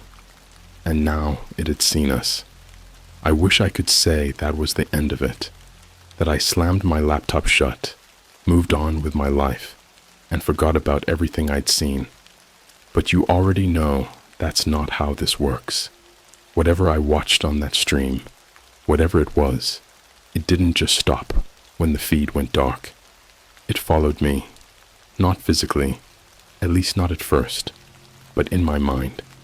It was all I could think about. That night, I couldn't sleep. Every time I closed my eyes, I saw that diver's face, their stretched, broken smile, those milky eyes staring into nothingness, and that shadow, the thing that pulled them away. My brain kept trying to make sense of it, to fit it into something logical, but nothing about what I'd seen made any sense. At around 3 a.m., I gave up on trying to sleep and got back on my laptop. I wasn't even sure what I was looking for. Maybe some proof that the stream was fake, or that Abyssal Eye was just some creepy art project, something to convince myself that it wasn't real. But when I went to search for the site again, it was gone, completely wiped. Not just the stream, the entire forum. Now, I'm no expert on the deep web, but I know sites don't just vanish like that. Even if they go offline, there's usually some kind of trace, a cached version, a dead link, something. But Abyssal Eye? It was like it never existed. I even tried searching for screenshots or mentions of it on regular forums, but there was nothing. No posts, no archives, no Reddit threads. It was like the entire thing had been erased from the internet. That's when the paranoia set in. For the next few days, I felt like I was being watched. I couldn't shake the feeling that someone, or something, was keeping tabs on me. At first, it was little things. My phone's battery drained faster than usual. Random apps would crash for no reason. Then I started getting these weird emails. They were from random, nonsensical addresses, strings of letters and numbers that didn't make any sense. At first, I ignored them, but after the fourth or fifth one, curiosity got the better of me, and I opened one. It was blank, just an empty email with no subject, no text, nothing. But attached to it was an image. I'll never forget what was in that image. It was a photo of the ocean taken from above. At first, I thought it was just a generic stock photo. Dark waves, overcast sky, nothing unusual. But when I zoomed in, I noticed something in the water. There was a shape, almost impossible to see at first. It was faint, just a shadow beneath the surface. But the longer I stared at it, the clearer it became. It was massive, easily the size of a building. with long coiled appendages that stretched out in every direction. It didn't look like any sea creature I'd ever seen. It looked wrong, like something that shouldn't exist. The caption on the image just said, "We see you." I slammed my laptop shut so fast, I almost cracked the screen. My heart was racing, my hands shaking. Who sent that? How did they know I'd watched the stream? Was it just some elaborate prank, or was this their way of warning me? But it didn't stop there. The next morning, I woke up to find my laptop already on. The screen was glowing faintly, even though I knew for a fact I'd shut it down the night before. When I opened it, there was a single window open, an old school chat program I didn't recognize, like something out of the early 2000s. A single message was waiting for me. "You weren't supposed to see that." I stared at the message for what felt like hours, trying to decide whether or not to respond. Finally, I typed back, "Who is this? What do you want?" The reply came almost instantly. "Do you hear the echoes yet?" My blood ran cold. That phrase, void echoes. I'd seen it all over Abyssal Eye. It was what the forum users kept mentioning, like some kind of inside joke or warning. But I didn't know what it meant, and I wasn't sure I wanted to find out. I typed back, "I don't know what you're talking about. Just leave me alone." There was a long pause. For a moment, I thought maybe they were done, but then another message appeared. "You will." That's when the noises started. At first, I thought it was just my imagination. A faint hum, so low it was almost imperceptible, like the sound of a distant engine. It seemed to come from everywhere and nowhere all at once. A constant background noise I couldn't escape. Over the next few days, it got louder, sharper. It wasn't just a hum anymore. It was a series of high-pitched tones, almost like whale songs, but more distorted, more wrong. I started hearing it, even when I wasn't at home. At work, in the car, at the grocery store. It followed me everywhere. No one else seemed to notice it though. When I asked my coworkers if they could hear it, they just looked at me like I was crazy. By the end of the week, I wasn't sleeping. The sound was too loud, too invasive. It wasn't just in my ears anymore. It was in my head, echoing through my skull like a scream that never stopped. I started seeing things out of the corner of my eye. Shadows, flickering just at the edge of my vision. I'd turn to look, and there'd be nothing there. But I knew I wasn't imagining it. Something was following me. I don't know how to explain what happened next. One night, around 2 a.m., I was lying in bed, staring at the ceiling, when I felt it. A vibration, faint at first, but growing stronger. The whole room seemed to shake, like I was in the middle of an earthquake. And then I heard it, a deep, guttural roar that sounded like it came from the depths of the ocean itself. I bolted upright, my heart pounding in my chest. The roar faded, replaced by the sound of rushing water. I looked around, and for a split second, I could swear I wasn't in my bedroom anymore. The walls were gone, replaced by dark, murky water that stretched out in every direction. I couldn't breathe, couldn't move. All I could do was stare into the void as something massive moved in the distance, its glowing eyes piercing through the darkness. And then, just as suddenly as it started, it was gone. I was back in my room, gasping for air, my sheets soaked with sweat. But I wasn't alone. Sitting on my desk, right next to my laptop, was the diver's helmet. The glass visor was cracked, and inside, I could see a faint, flickering light. I didn't dare touch it. I didn't even get out of bed. I just sat there, staring at it, as the sound of faint, distorted laughter echoed in the back of my mind. I didn't sleep the rest of that night.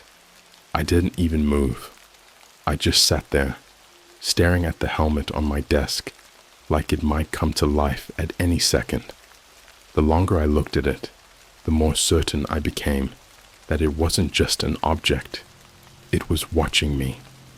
I could feel its presence, the same way I'd felt the diver's gaze in the video. Even with the cracked glass, I was sure there were eyes behind it, staring back at me. By morning, the helmet was gone. I don't know how it disappeared. When the first rays of sunlight streamed through my window, the desk was empty. The only proof it had ever been there was the faint outline it left in the dust on the surface. A perfect circle, with those telltale scratches radiating out like claw marks. I wanted to believe I'd hallucinated it, that it was just my sleep-deprived brain messing with me. But deep down, I knew better. Whatever I'd seen, whatever I'd let in by watching that stream, it was still with me. Over the next few days, my life started to unravel. The noises, the hum, the echoes, they were constant now, like a terrible song stuck on repeat. It didn't matter where I was or what I was doing. I couldn't escape them. They followed me everywhere, getting louder and more distorted every time I tried to block them out. Earplugs didn't work. Noise-canceling headphones didn't work. Even blasting music at full volume only made them worse, like they were feeding off the sound. And then there were the shadows. At first, they were subtle, just faint shapes flickering in my peripheral vision, gone the moment I turned to look. But as the days went on, they became bolder. I started seeing them everywhere. Long, dark figures standing at the end of hallways, crouched in the corners of rooms, lurking just outside the glow of streetlights. They never moved, never made a sound. They just watched. By the end of the week, I couldn't take it anymore. I stopped going to work, stopped leaving my apartment. I locked all the doors, covered all the windows, and sat in the middle of the living room with every light in the house turned on. But it didn't help. The lights would flicker, plunging the room into brief, terrifying darkness. And every time they did, the shadows would get closer. The breaking point came on the 7th night. I was sitting on the couch, staring blankly at the TV when the sound started again. But this time, it was different. Louder, sharper. It wasn't just a hum anymore. It was a voice, a deep, guttural whisper that sent shivers down my spine. At first, I couldn't make out what it was saying, but as it grew louder, the words became clear. "Do you hear us? Now?" I jumped off the couch, my heart racing. The voice was everywhere, coming from the TV, the walls, even the floor beneath my feet. It was like the entire apartment was alive, filled with this terrible, otherworldly sound. And then the lights went out. I froze, too scared to move, as the room was plunged into total darkness. The only light came from the faint glow of the TV screen, which had gone to static. For a moment, everything was silent, and then, from the corner of the room, I heard it, breathing. It was slow and deliberate, each inhale and exhale impossibly loud in the stillness. I turned toward the sound, my eyes straining to see in the dark, and that's when I saw it. The diver. They were standing in the corner of the room, their massive suit gleaming faintly in the static light. The tubes on their back pulsed like veins, and their helmet was back on, the cracked visor glowing faintly. But this time, I didn't need to imagine what was behind the glass. I could see it, those sunken eyes, that jagged, unnatural smile. They didn't move, They didn't speak. They just stood there, staring at me, the sound of their breathing filling the room. And then, slowly, they raised their hand. At first, I thought they were reaching for me, but instead, they pointed at the TV. I turned, my breath catching in my throat as the static on the screen began to change. Shapes started to form, faint, shadowy figures moving through the distortion. It looked like underwater footage, similar to the stream I'd watched, but different, darker, more surreal. The camera panned across the seafloor, revealing twisted wreckage, strange, pulsating plants, and bones, human bones, half buried in the sand. And then, in the distance, I saw it. The shadow. It was massive, larger than anything I'd ever seen, with long, writhing limbs that stretched out into the darkness. Its body was almost serpentine, covered in scales that shimmered faintly in the light. But its face, if you could even call it a face, was the stuff of nightmares. It was a mass of jagged teeth, empty eye sockets, and gaping holes that oozed black fluid. The camera zoomed in, and for a moment, I thought it was going to attack, but instead, it stopped and turned, slowly, deliberately, until it was looking straight into the lens, straight at me. The screen went black. I sat there trembling as the static returned to the TV. When I turned back to the corner of the room, the diver was gone. But the breathing hadn't stopped. It was everywhere now, echoing through the apartment like some kind of terrible rhythm. And I knew deep down that it wasn't just in the apartment. It was in me. I don't know how I knew, but I did. Whatever had been watching me through the stream, whatever had pulled that diver into the abyss, it had followed me back. It was inside me now, filling every corner of my mind with its whispers, its shadows, its terrible, endless hunger.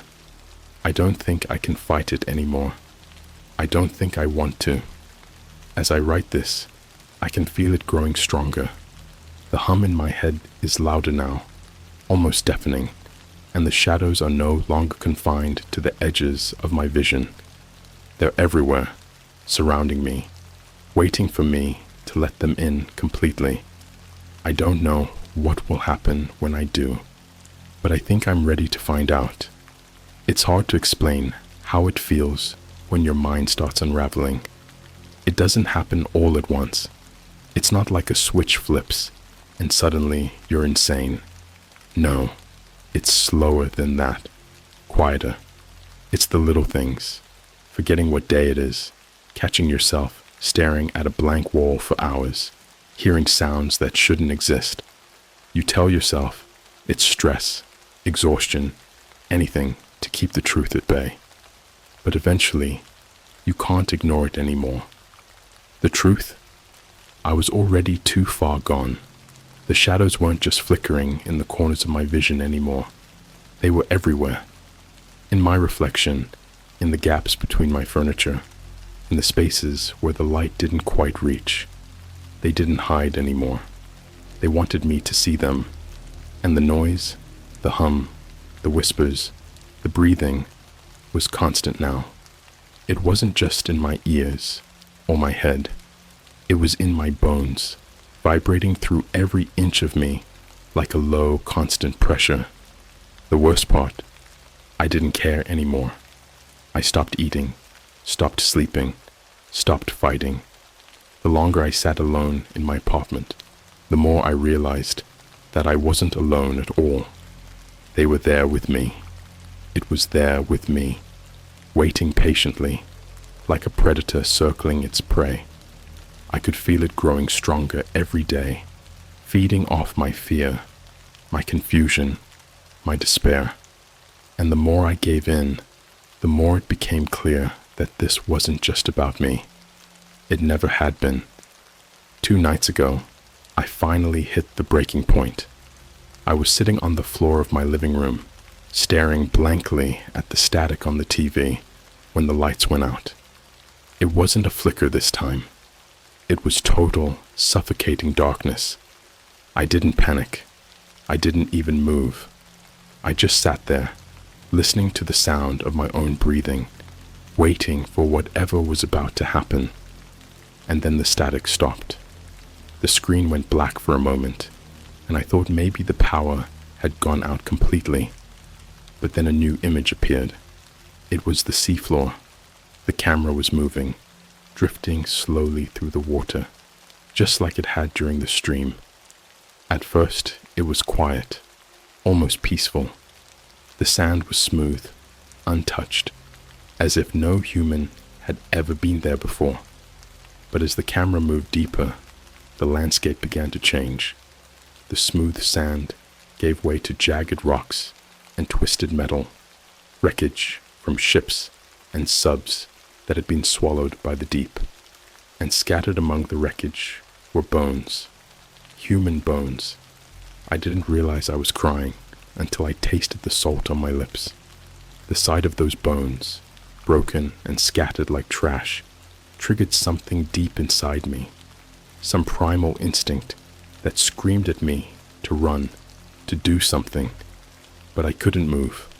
I was frozen, trapped in my own body as the camera continued its descent. The deeper it went, the darker it became. The only light came from the ROV's lamp, a pale greenish glow that barely cut through the water. And then, in the distance, I saw it. The shadow. It wasn't like before. This time, it didn't flicker or dart away. It lingered, waiting just on the edge of the light, massive and shapeless, with the long, writhing tendrils that curled and uncurled like fingers. The camera moved closer, and for a brief moment, the light caught something, an eye, impossibly large and white, staring directly into the lens. And then the screen glitched. When the image came back, the shadow was gone, but something else had taken its place. The diver.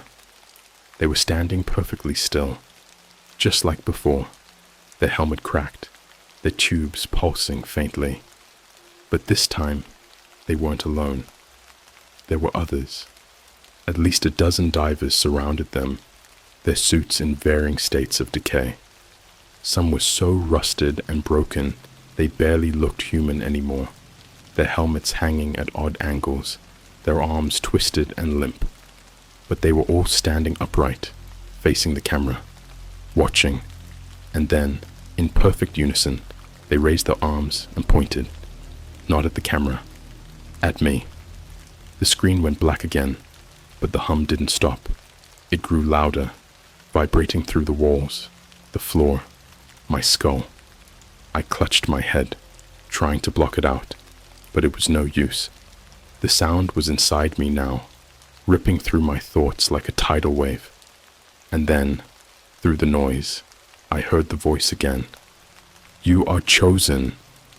I didn't understand at first. Chosen for what? But the moment the voice spoke, I felt something shift. The air grew heavy, thick with pressure, and the shadows in the room began to move. Slowly, deliberately, they slid across the walls and ceiling, converging in the center of the room. And then it appeared. It wasn't like the shadow from the stream. This was different, more solid, more real. Its body was massive, coiled and muscular, with dozens of long, spindly limbs that twitched and writhed in the dim light. Its skin was slick and black, like oil, and its face, if you could call it a face, was a gaping maw filled with rows of jagged, uneven teeth. But its eyes were the worst part. They were human. Dozens of human eyes, embedded in its flesh, blinking and rolling in every direction. Some of them looked familiar. Too familiar. I tried to look away, but I couldn't. It was like the creature's gaze had pinned me in place, forcing me to confront the horrifying reality of what it was. And then it spoke, not with words, but with thoughts, images, memories. It flooded my mind with visions of the deep, of endless black water and ancient, forgotten things slumbering beneath the waves. It showed me what it had done, what it was going to do, and it laughed. I don't remember much after that, just flashes, cold water rushing over me, the sound of metal groaning under pressure, the taste of salt and blood. When I woke up, I was lying on the floor of my apartment, soaking wet and shivering. The TV was off, and the shadows were gone, but the hum was still there. It's louder now, and I think I finally understand what it meant. The divers, the voices, the whispers in the dark.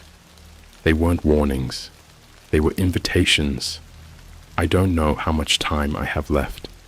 The shadows are here again, circling closer, and the hum is so loud I can barely think.